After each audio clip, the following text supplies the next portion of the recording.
Olá, povo de Deus, a paz do Senhor para todos. É bom estarmos aqui nesta manhã, no nosso devocional das terça-feiras, no nosso jejum, nesse período de afastamento social, mas nós estamos aqui para vos deixar uma palavra, para que você possa meditar nesta palavra, e para que ela possa manter você de pé. Nós temos que permanecer de pé, não podemos deixar-nos aí nos levar por qualquer vento aí não, temos que ficar firmes, porque isso vai passar e logo estaremos novamente todos juntos aí. E eu quero meditar com vocês nesta manhã um texto bíblico, livro de Levítico, capítulo de número 10, livro de Levítico, capítulo 10, a partir do verso de número 1, é um livro fácil de encontrar, é aí o terceiro livro da Bíblia. Livro de Levítico, capítulo 10, a partir do verso de número 1, que nos diz assim a palavra do Senhor. E os filhos de Arão, Nadab e Abiú, tomaram cada um seu incensário e puseram neles fogo, e puseram nele incenso sobre ele, e trouxeram fogo estranho perante a face do Senhor, o que eles não ordenaram. Então saiu fogo de diante do Senhor e os consumiu, e morreram perante o Senhor. E disse Moisés a Arão: isto é o que o Senhor falou, dizendo: serei santificado naqueles que se chegarem a mim, e serei glorificado diante de todo o povo. Porém, Arão calou-se. E Moisés chamou a Misael e a Elzafã, filhos de Uriel, tio de Arão, e disse-lhes: chegai e tirai vossos irmãos de diante do santuário, para fora do arraial. Então chegaram e levaram-nos as suas túnicas para fora do arraial, como Moisés lhe tinha dito. E Moisés disse a Arão e seus filhos, Eleazar e Itamar: não descobrireis as vossas cabeças, nem rasgarei vossas vestes, para que não morrais, nem venha grande indignação sobre toda a congregação. Mas vossos irmãos, toda a casa de Israel, lamentem este incêndio que o Senhor acendeu. Somente até aí.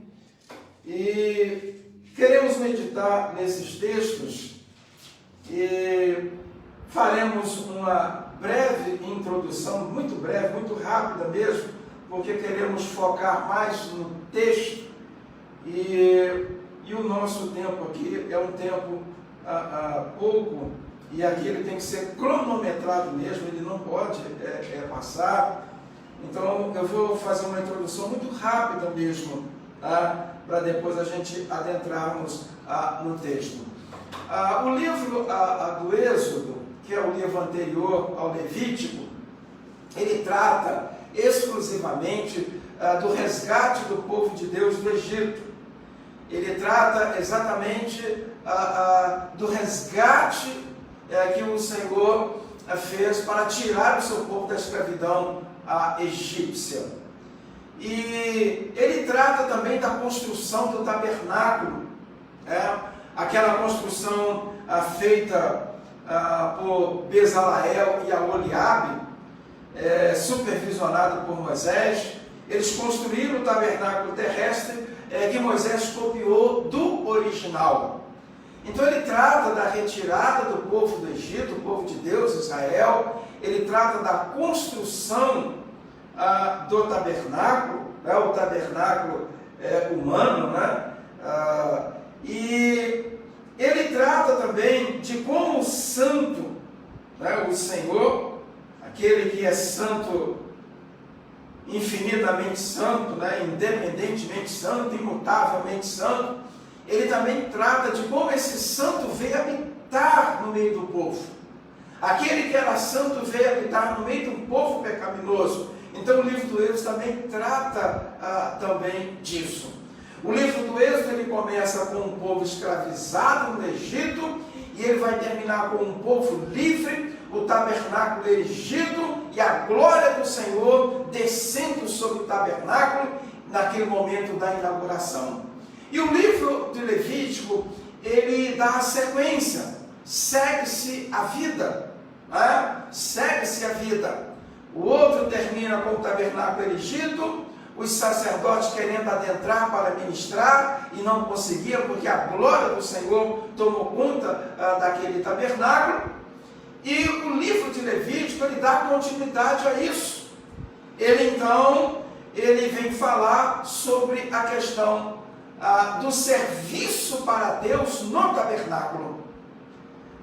Esse título Levítico no livro, na verdade, ele não compõe a Bíblia hebraica. A Bíblia hebraica, o título não é Levítico, mas sim Santidade do Senhor, né? É a santidade ao Senhor. É completamente diferente. Esse título Levítico, ele foi colocado na tradução conhecida como Septuaginta, né? Ou a versão dos 70, que eles colocaram o título de Levítico, mas a Bíblia hebraica, ela trata de santidade ao Senhor. Então nós temos um livro que ele trata da santidade do Senhor. Qual é a grande preocupação desse livro? É tratar das coisas santas. Esse livro ele nos ensina que a terra era santa, que o Deus era santo, as roupas eram santas, os sacerdotes tinham que ser santos, né? Isto é, separado exclusivamente para o Senhor, porque tratava-se de um Deus santo. Aquele Deus que é santo, nessas três maneiras que eu falei ainda há pouco, ele veio habitar no meio de um povo impuro, de um povo que deveria ser santo como o Senhor queria. Então a santidade, ela começa exatamente pela casa do Senhor, ela começa pelos sacerdotes. Aquela população era uma população de ex-escravos, eles não tiveram culto lá no Egito, eles não foram ensinados no Egito, eles não foram ensinados a servir o Deus vivo e verdadeiro, eles não foram ensinados a isso. Mas agora o Senhor os tirou do Egito, enquanto o Senhor os conduz pelo deserto, o Senhor vai ensinar a santidade, começando pela sua casa, pelo tabernáculo, e começando pelos seus ministrantes, os sacerdotes, homens vocacionados e separados para Deus, para ministrar no tabernáculo, né? A liturgia ou o serviço para Deus, que na verdade é a mesma coisa, né? A liturgia e serviço para Deus é a mesma coisa. E o livro de Levítico, ele aponta para nós 613 parágrafos ou 613 mandamentos, como costumamos dizer. Sendo que 248 desses mandamentos eram aqueles mandamentos que eles eram chamados de positivos. Por que eles eram chamados de positivos? Porque eles não tinham advérbio de negação, né? Então eles eram chamados de mandamentos positivos. 248 deles. E 365 deles eram chamados de mandamentos positivos. Por que eles eram chamados de mandamentos positivos? Porque eles não tinham advérbio de negação. Total, eles tinham 613 parágrafos, 613 mandamentos, que basicamente eles tratavam do cerimonial no tabernáculo. Eu falei que seria uma introdução bem rápida, bem curta, porque eu quero adentrar mais no texto, porque eu quero abordar mais o que diz o texto. E então, entre esses mandamentos, estavam os mandamentos dos cerimoniais. O que eram os cerimoniais? Os cerimoniais era aquilo que tratava das cerimônias que eram realizadas no tabernáculo.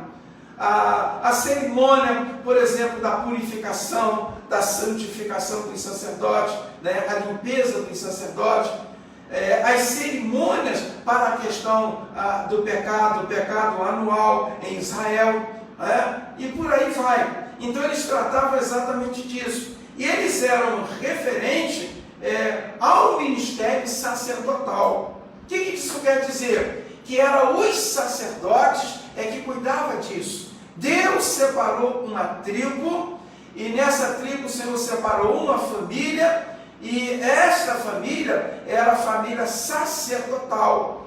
Isto era a função deles, era responsabilidade deles. E eu estou usando um texto aqui, que esse texto é uma tragédia terrível. Imaginamos aquele dia em que aconteceu essa tragédia, é um dia que deve ter começado normalmente, como todos os outros dias.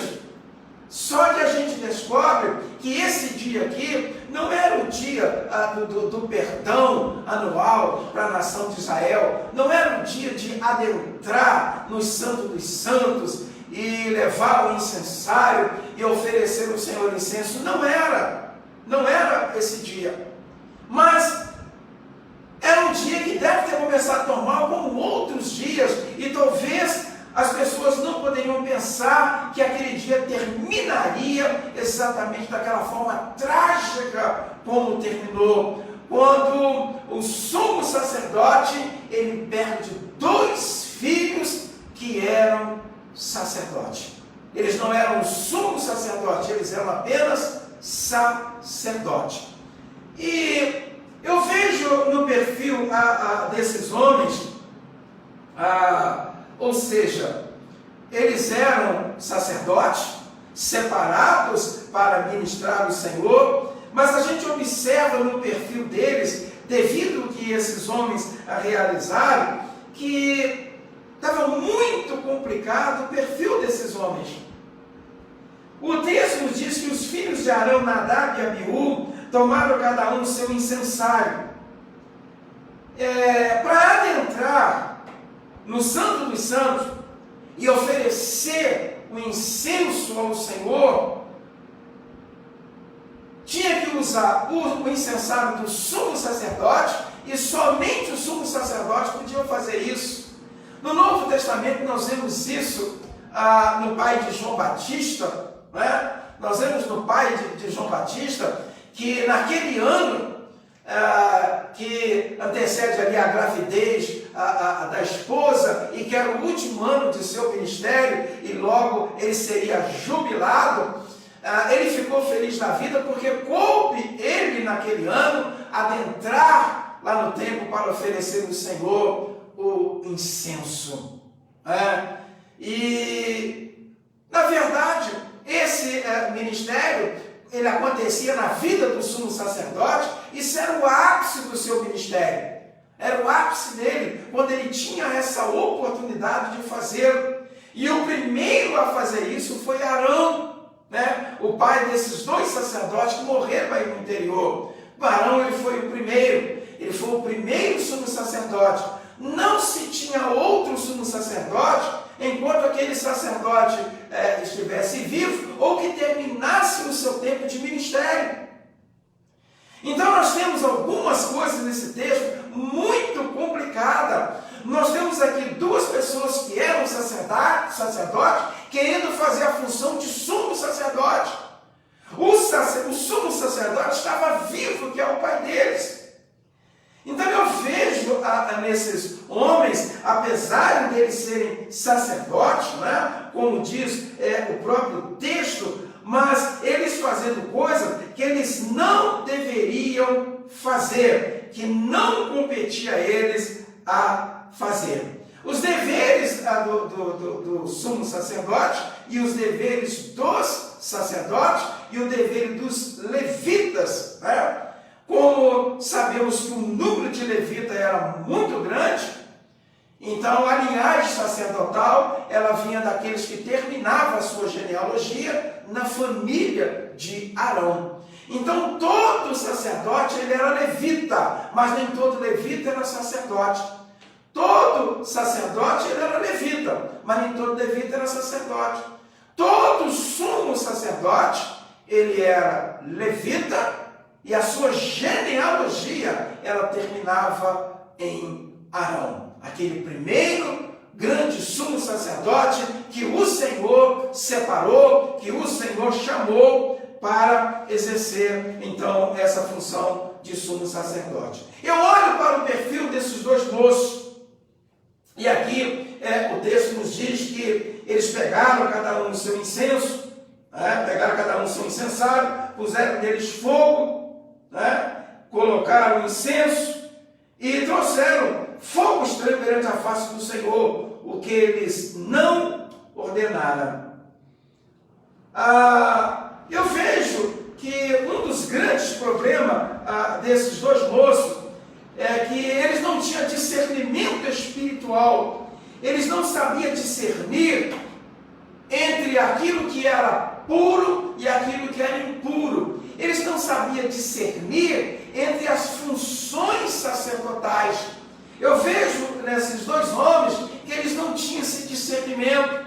Era como a igreja de Antioquia, de Atos 13, quando o texto diz que aquela igreja estava orando, e o texto diz que disse o Espírito Santo, e o Espírito Santo disse àquela igreja, ouviu e executou aquilo que o Espírito Santo havia dito. Aquela igreja de Antioquia era uma igreja que tinha sensibilidade espiritual.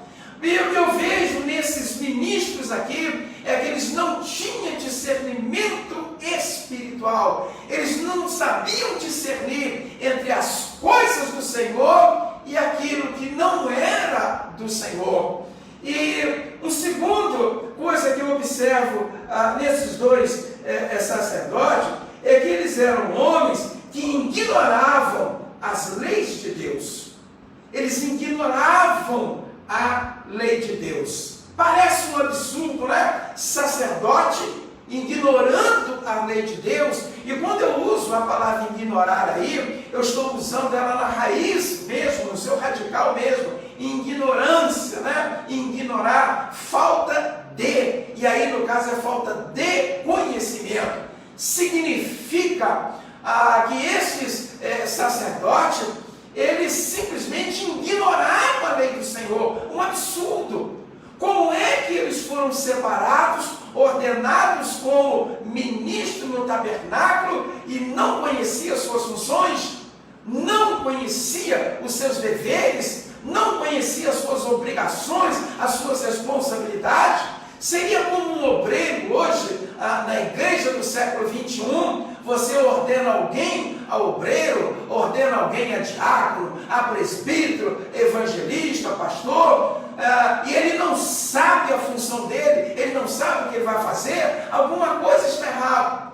Quando você chega a ordenar alguém para o serviço na casa do Senhor, significa que ele já foi aprovado naquele serviço, significa que ele conhece aquele serviço, ele agora vai desenvolver aquela função já com a responsabilidade de um ministro.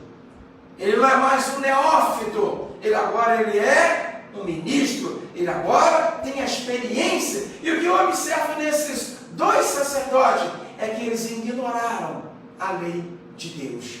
Irmãos e irmãs, igreja do Senhor, quando nós quebramos uma lei, tem consequência. Quebra uma lei humana para você ver se não tem consequência. Tente atravessar a rua com o sinal vermelho e fora da faixa, se você não vai ser atropelado. Você quebrou uma lei do trânsito, cuja consequência pode ser a morte daquela pessoa por atropelamento, ou então ela ficar toda quebrada.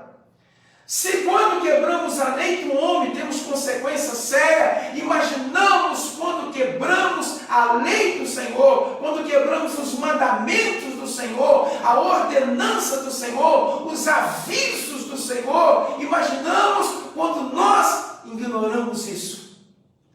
Podemos até pagar com a vida, né? Como Ananias e Safira, né? Isso já na dispensação da graça, né? Ignoraram também e pagaram pagaram com a vida. Mas eu também vejo nesses moços que eles fracassaram no exercício de seus ministérios.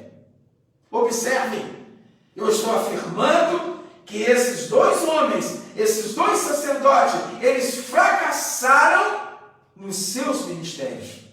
Por que eles fracassaram? Não é só porque foi a óbito, como está aí no texto, não. É porque eles vieram fazendo coisas erradas. Eles vieram fazendo coisas erradas. E naquele momento crucial de fazer algo errado, não houve tempo para o arrependimento e eles pagaram com as suas vidas.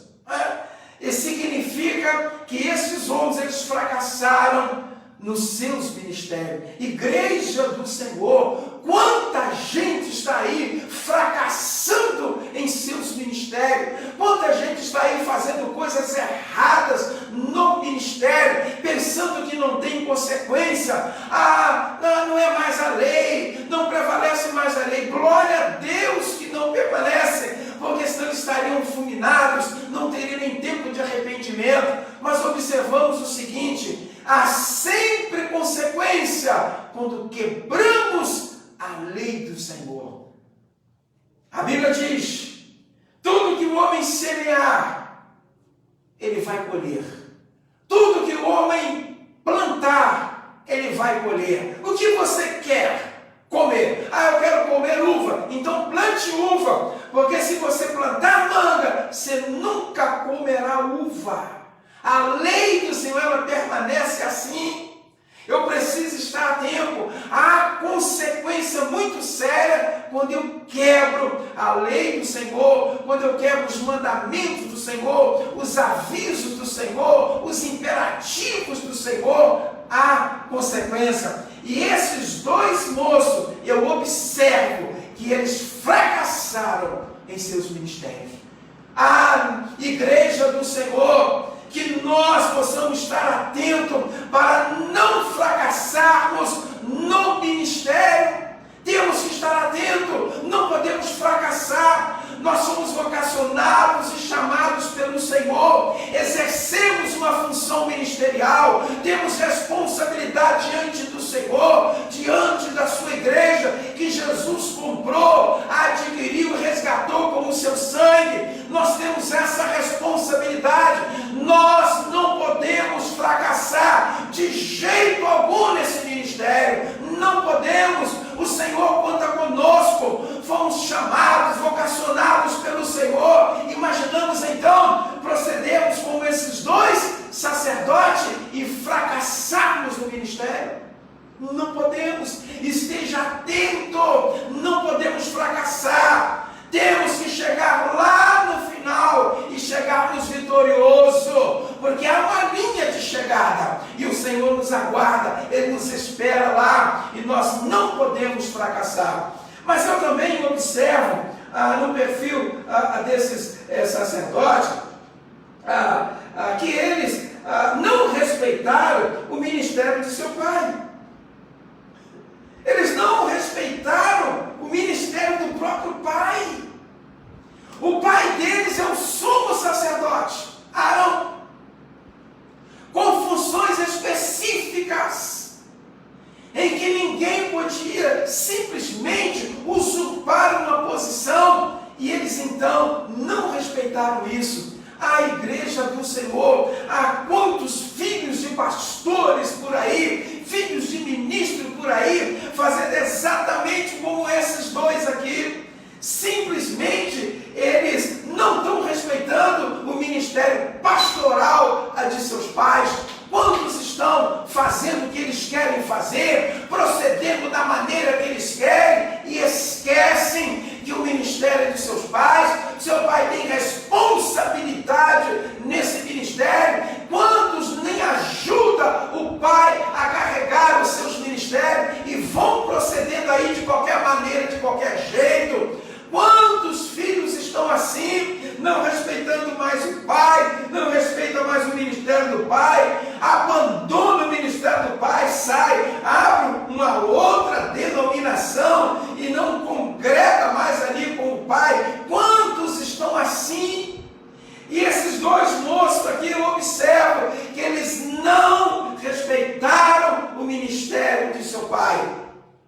E eu perguntaria, qual era a função do sumo sacerdote? Claro que tinha muitas, mas vamos pegar duas que é o que nos interessa. O grande sacrifício anual pelo pecado do povo. E o incenso a ser queimado na presença do Senhor. Isso era a função de quem? Do sumo sacerdote. E não dos sacerdotes. É do sumo sacerdote. O que esses dois moços fizeram? Eles pegam o incensário, o texto diz que ele pega o incensário deles, e para entrar na presença do Senhor lá para queimar o incenso, o incensário era do sumo sacerdote. Não era o deles, é o do sumo sacerdote. E ele colocava então o incenso nele, ele não ateava fogo, como diz o texto aí. Ele pegava brasas do fogo contínuo do altar. Eram as brasas que ele colocava no incenso. O que fazia o incenso pegar fogo? Era a brasa. Mas o texto nos diz aí que esses moços trouxeram fogo que a própria Bíblia chama de estranho. Se ela chama de estranho, porque a procedência dele era estranha, significa o seguinte: não foram tiradas brasas do fogo contínuo do altar. Não foi. É um fogo estranho. Fogo estranho diante do Senhor. Mas a igreja de Cristo, quantos hoje no século 21 estão assim, né? Levando fogo estranho para o altar do Senhor. O altar do Senhor está cheio de fogo estranho. Há muita coisa estranha no altar do Senhor, né?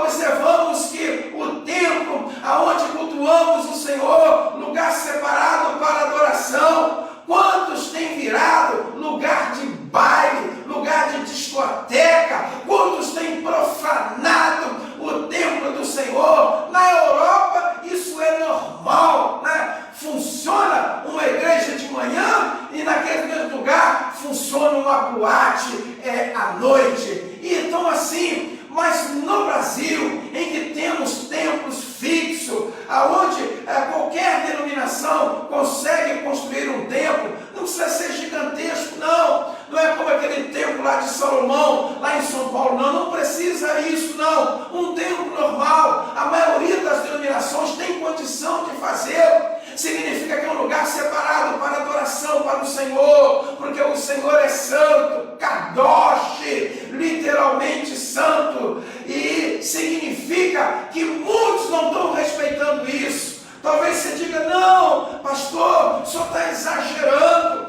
não precisa isso. Quanta gente diz isso e vai levando de qualquer maneira, mas eu não estou exagerando, não. Se o lugar é separado para adoração, ele tem que ser preservado assim. E nós observamos que há muito fogo estranho no nosso meio, muito fogo estranho, coisas estranhas têm chegado no nosso meio.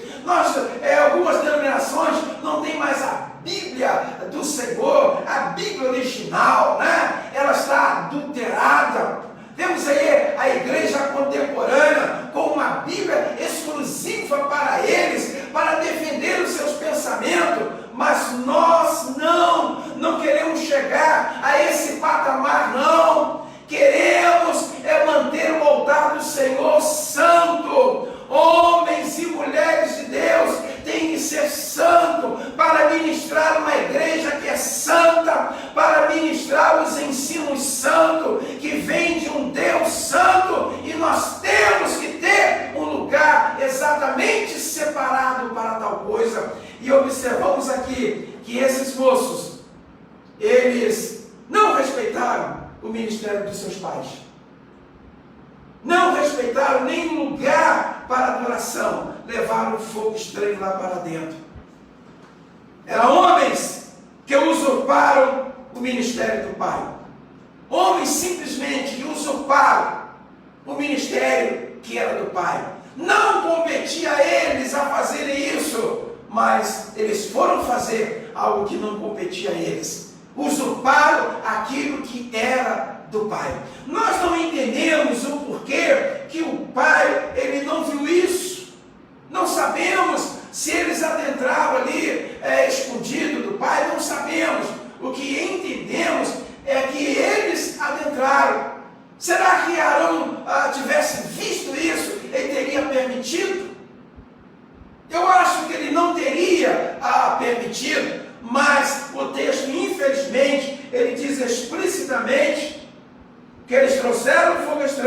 perante a face do Senhor o que lhes não ordenara. E eles pensaram que estava tudo bem. E eu vejo também no perfil desses dois sacerdotes, que eram homens que não sabiam a diferença entre o privilégio de ser ministro e a responsabilidade da minha posição como ministro. Como ministro, nós temos privilégio, e nós observamos que temos privilégio, não porque nós queremos, é porque o Senhor permite tal privilégio aos ministros. O Senhor permite. Nós temos privilégio que o próprio Deus permite que nós tenhamos. Mas diante desses privilégios, o Senhor também nos colocou responsabilidade. Então eu tenho que identificar, eu tenho que saber aquilo que é privilégio e aquilo que é responsabilidade. De estar diante do Senhor ministrando é um privilégio para mim, para você, para todos os ministros. É um privilégio podermos ministrar. Deus não precisa de mim para isso. É eu que preciso do Senhor. Então é um privilégio quando Ele me chama, quando Ele me capacita, como Ele dá uma designação de um ministério específico. Isso é um privilégio. A responsabilidade que eu tenho é de fazer esse serviço com perfeição, porque eu estou trabalhando para o Senhor, eu estou trabalhando para um Deus que é perfeito, um Deus que sabe de todas as coisas, um Deus que conhece o ontem, o hoje, o amanhã. Eu estou fazendo um serviço para um Deus assim. Então eu tenho que separar, eu tenho que ter discernimento para saber o que é privilégio e o que é responsabilidade. E esses moços não sabiam o que era privilégio e o que era responsabilidade. E continuando aí no texto, o texto diz que então saiu fogo de diante do Senhor e os consumiu, e morreram perante o Senhor. Observe, igreja do Senhor, que o texto diz que eles morreram perante o Senhor. Eu falei a vocês na introdução que veio um Deus Santo morar com um povo, né? Por isso a palavra tabernáculo, ela também significa residência, morada. O Senhor veio habitar, o Senhor veio residir, né? Tornou-se propício àquele povo, veio habitar no meio deles. O Senhor veio ali. Então, quando eles estão lá oferecendo ao Senhor o incenso, um absurdo, tem logo dois. Era a função de um, de sumo sacerdote, e nós temos dois. Era uma dose dupla. Então, nós entendemos exatamente desta maneira. Eles morrem na presença do Senhor. Estava tudo errado, mas a presença do Senhor estava lá. E quando eles adentram, pensando que a presença do Senhor não estava ali, ela estava, porque o Senhor disse a Moisés: Moisés, avisa Arão que a minha presença ela estará no tabernáculo. Moisés, quando você quiser falar comigo, fala com Arão, vocês adentram no tabernáculo, chega perto da arca, pode falar que eu vou responder a vocês de dentro da arca. A minha voz passará pelo propiciatório, né? Aquela lâmina para fazer o sacrifício com os animais. Minha voz passará por ela e vocês vão ouvir a minha voz. Eu vou falar com vocês. Vai ser um diálogo, Moisés, e não um monólogo. A minha presença é real. Eles esqueceram que era um Deus santo. Olha que por 8 vezes nós temos registrado no Antigo Testamento a seguinte frase: sereis santo como eu sou santo. Sereis santo. Isso está pluralizado. Como eu, no singular, sou santo. Kadosh, literalmente. O Senhor disse isso por 8 vezes. A gente encontra. Imaginamos que no livro do Levítico, o Senhor disse por 2 vezes. E como é que esse sacerdote não sabia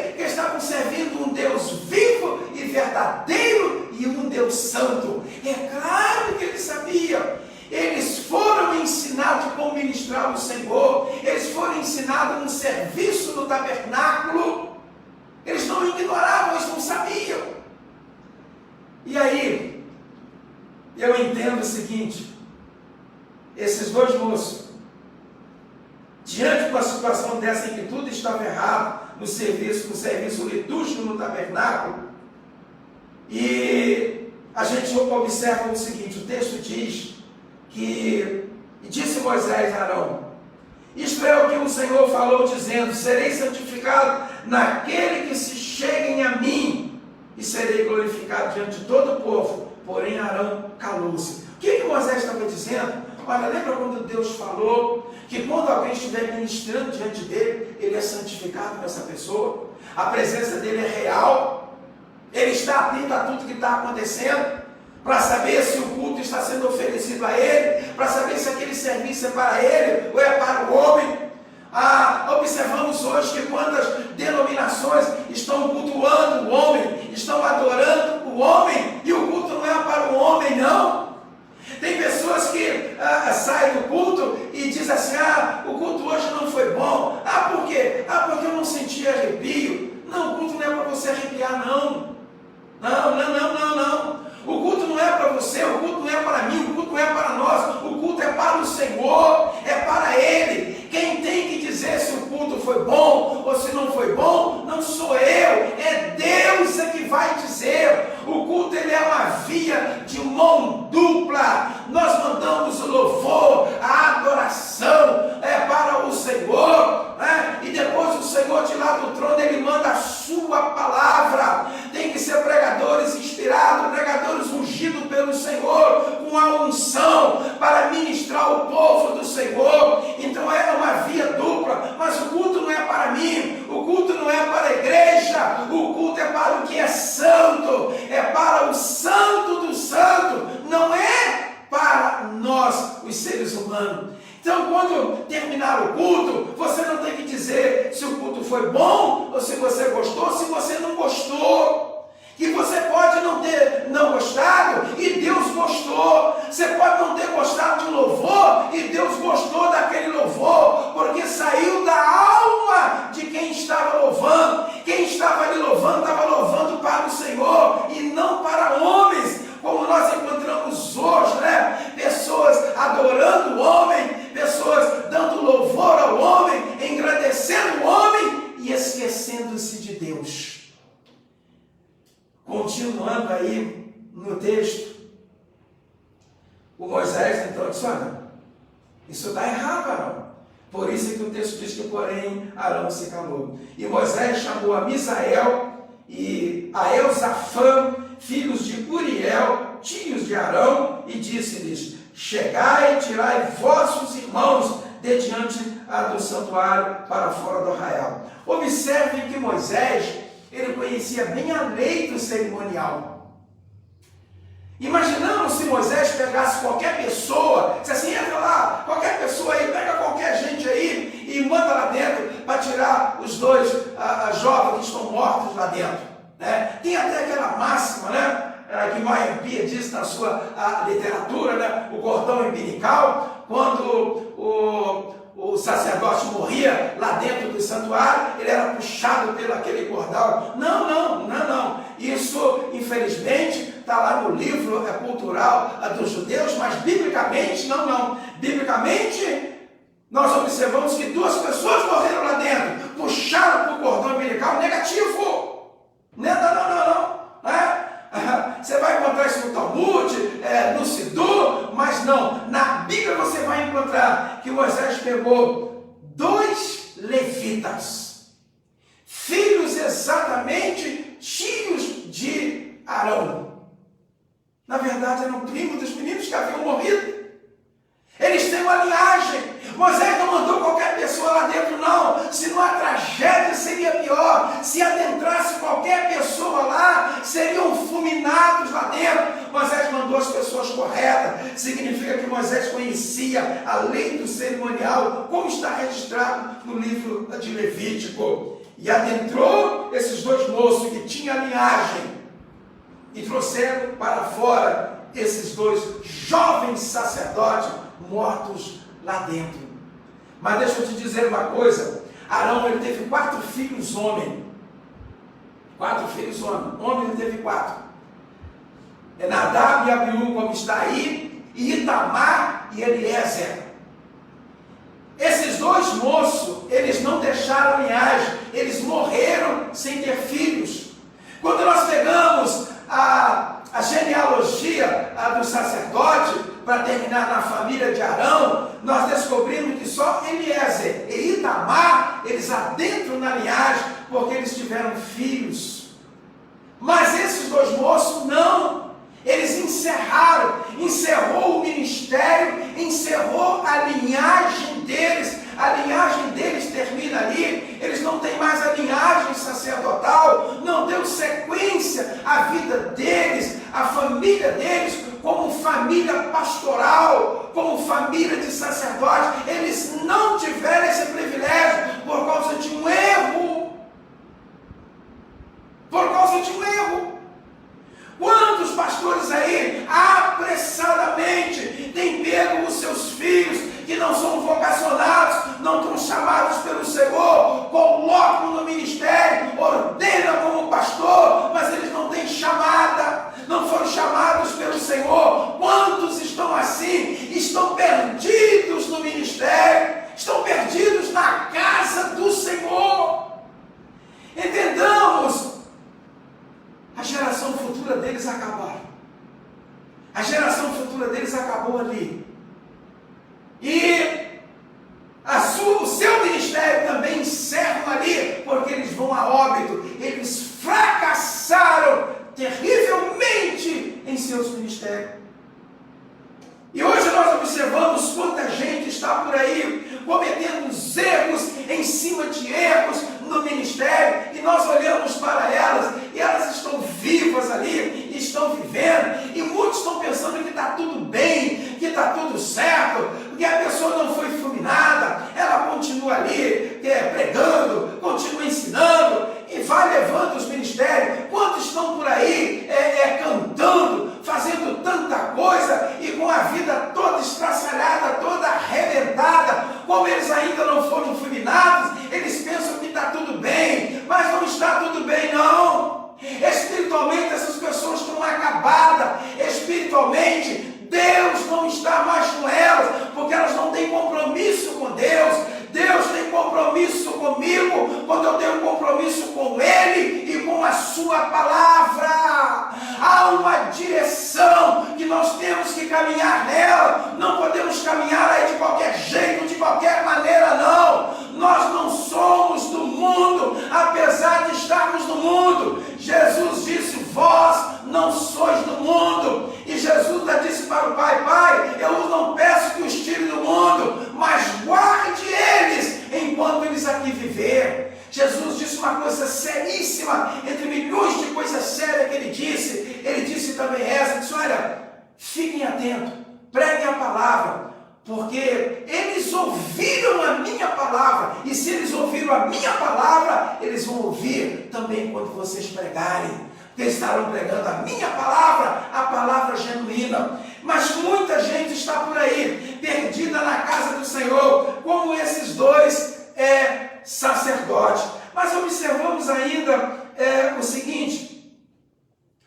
quanta gente está hoje profanando o altar do Senhor? Quanta gente está profanando o altar do Senhor? Há muitos que continuam assim, profanando o altar do Senhor. Nadab e Abiú, eles foram treinados no serviço do Senhor, porque lá em Êxodo 25, quando começa a construção do tabernáculo e quando vem a separação para o ministério sacerdotal, nós vemos que Moisés deu toda a lei ali para eles, e eles foram separados, e lá está escrito todos os seus deveres, todas as responsabilidades, todos os privilégios que eles teriam durante aquela ministração para o Senhor.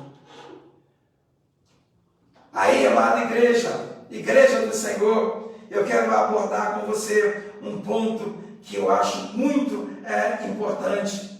Eles tiram esses dois moços mortos lá de dentro, e o texto diz: então chegaram e levaram nas suas túnicas para fora do arraial, como Moisés tinha dito. As vestimentas sacerdotais estão neles. Você observa que eles têm túnicas. Eles não têm indumentária sacerdotal, porque eles não eram sumos sacerdotes. Eles têm túnica sacerdotal, mas não têm a indumentária sacerdotal, porque eles não eram sumos sacerdotes. Eles eram apenas sacerdotes. A vestimenta deles que deveriam ser santa, porque no livro de Levítico, como eu falei na introdução, as roupas eram santas, a terra era santa, a comida era santa, o sacerdote era santo, o Deus era santo, enfim, tudo era santo. E aí nós entendemos que foram treinados para o serviço, foram ensinados no serviço, sabiam as regras daquele serviço, mas no entanto, cometeram erros. No entanto, cometeram erros. E nós não podemos cometer erros. Temos que levar uma vida pia, santa diante do Senhor. Não há tempo, irmãos e irmãs, igreja do Senhor, para cometermos erros. Os olhos do Senhor, como a Bíblia diz, está posto sobre cada um de nós. Deus nos conhece, Ele sabe o que Ele sabe o que somos. Pode ter certeza que o Senhor sabe. E eles pegam a túnica, as roupas santas, mas não se comportaram como um homem santo. Vestiram roupas santas, estava diante de um Deus santo, mas não se comportaram como santos. Imagine você servindo um Deus como esse, um Deus que é santo, e você não se comportar como santo. Você não se comportar como santo. Estamos por aí, levando a coisa de qualquer maneira, levando a coisa de qualquer jeito, fazendo de qualquer maneira, de qualquer jeito. Não temos mais reverência à palavra do Senhor. Ficamos de qualquer jeito, de qualquer maneira. Meu amado irmão, minha amada irmã, nós não somos assim. Somos separados, somos povo de Deus. Povo de Deus. E esse Deus é santo, e nós temos que viver exatamente como esse Deus é santo. E aí, o texto nos diz que Moisés disse a Arão e a seus filhos, Eleazar e Itamar: para um pouquinho aí. 2 morrem, ficam os outros 2. A palavra não é agora para quem morreu, não. A palavra é para quem ficou. O que Moisés está dizendo para Itamar e Eleazar? Olha, se vocês se comportarem como seus irmãos se comportarem, vocês vão terminar como eles terminaram. Faça a diferença, Itamar e Eleazar. Vocês vão fazer a diferença. Vocês vão levar os seus ministérios até o fim. E não vai se comportar como seus irmãos. Vocês não vão morrer dentro do tabernáculo. Mas se você proceder como seus irmãos, vocês morrerão dentro do tabernáculo. O primeiro a substituir Arão foi exatamente Eliezer. Eliezer, ele substituiu o pai. Na morte do pai, ele foi então eleito, ele foi separado, ordenado, agora como sumo sacerdote. E ele tinha essa palavra de advertência. Ele viu os seus 2 irmãos serem fulminados pelo Senhor no tabernáculo. Então Moisés disse para eles, para os 2 que ficarão, conselho para eles: não descobrireis as vossas cabeças, nem rasgarei vossas vestes, para que não morrais. Nem venha grande indignação sobre toda a congregação, mas vossos irmãos, toda a casa de Israel, lamente esse incêndio que o Senhor acendeu. O que ele estava dizendo? Não haverá luto, não haverá pranto, choro, tristeza por eles, não haverá velório por eles.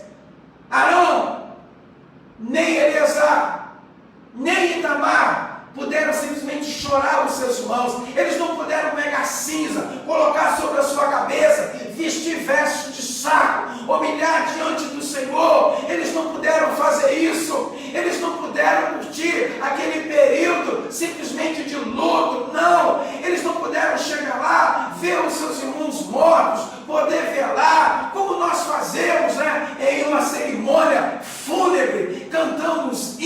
ali, junto com a família, alegramos no Senhor, deixamos uma palavra para os vivos, não para aquele que está morto. Eles não puderam fazer isso, eles não podiam simplesmente olhar para o morto, não, e muito menos tocar, senão ficaria imundo. Eles não podiam tocar nos mortos. Observe que nem o pai, nem os dois irmãos não puderam fazer o velório, não pôde ir lá enterrar os seus filhos, participar do culto fúnebre dos seus filhos. Eles não puderam. Que tristeza! Tá? É como está acontecendo aí nesses dias, há pessoas que não podem ir ao funeral de um ente querido, o caixão já vem lacrado com plástico e não pode, e limitou, agora você não tem nem mais velório, não tem mais velório. Eu estava olhando essa semana, acontecendo um velório digital, né? Uma capela digital que você adentra ali, no momento que o seu morto está sendo cremado, aí você olha, você está vendo pela uma câmera. E olhando aqui para Arão, meu Deus, perdeu naquele dia 2 filhos e não pôde participar do funeral. O Eleazar e o Itamar perde 2 irmãos, não puderam participar, não puderam cobrir a cabeça em respeito do luto, não pôde. Talvez eles choraram, tipo calado, talvez buscaram um lugar ermo, que não tivesse ninguém, para que eles pudessem chorar pelo aquele morto, mas não puderam vir a público. Que vergonha, um tipo de morte como esse, em que Deus não permitiu nem que houvesse um velório por aqueles 2 moços, e eles eram sacerdotes. A igreja do Senhor, isso é muito sério. Talvez você, pastor, mas isso aí foi no tempo da lei, hoje não é mais assim. Irmãos e irmãs, eu digo aqui glória a Deus por isso, mas isso aqui é um aviso para mim, é um aviso para você, é uma advertência primeiro para mim, como ministro do Senhor. Eu tenho que saber que eu tenho privilégio, mas eu tenho responsabilidade séria, porque eu sirvo um Deus santo. Agora deixa eu te falar uma coisa, que a hora não para, já foi embora, mas deixa eu te falar uma coisa. Eu não sei o porquê, mas no dia seguinte, a primeira portaria que o Senhor baixou, ela está aí no verso 9, verso 8 e verso 9. O verso 8, ele vai dizer também a questão da portaria. Falou o Senhor a Arão dizendo, então o Senhor chamou o sumo sacerdote, e fala com ele. O que o Senhor falou com ele? Vinho ou bebida forte, tu e teus filhos contigo não bebereis quando entrardes na tenda da congregação. Por que, Senhor? Para que não morrais. Talvez você diga, pastor, o que o Senhor quer dizer com isso? Não quero dizer nada.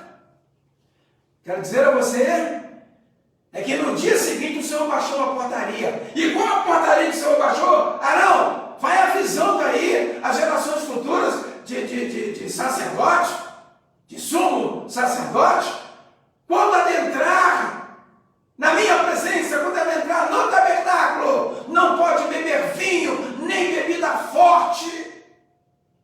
Talvez você tirou aí uma conclusão precipitada. Eles estavam bêbados e por isso. Não, eu não estou falando isso, eu não estou afirmando isso de jeito nenhum. Eu estou apenas dizendo a você que no dia seguinte o Senhor baixou essa portaria. Por que o Senhor baixou? Por que ele não baixou essa portaria anteriormente? E por que ele baixou exatamente depois do problema? É uma reflexão.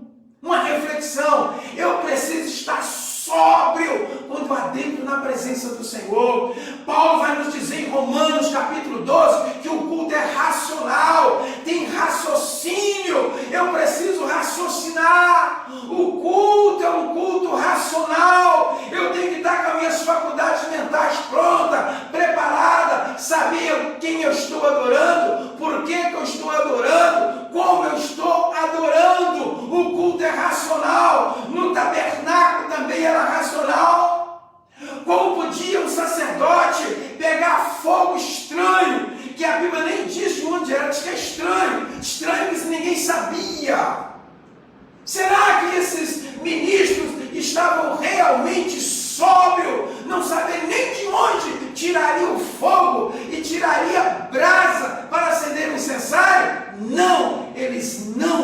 conseguiram discernir isso e levaram fogo estranho. E o texto diz que veio um outro fogo, mais poderoso que aquele estranho, e fulminou os dois lá no interior. E eu quero deixar uma reflexão para cada um de nós nesta manhã. Eu disse a você que por 5 vezes está registrado no texto, dito pelo Senhor, a seguinte frase: sereis santos, no plural. Sereis santos, no plural também.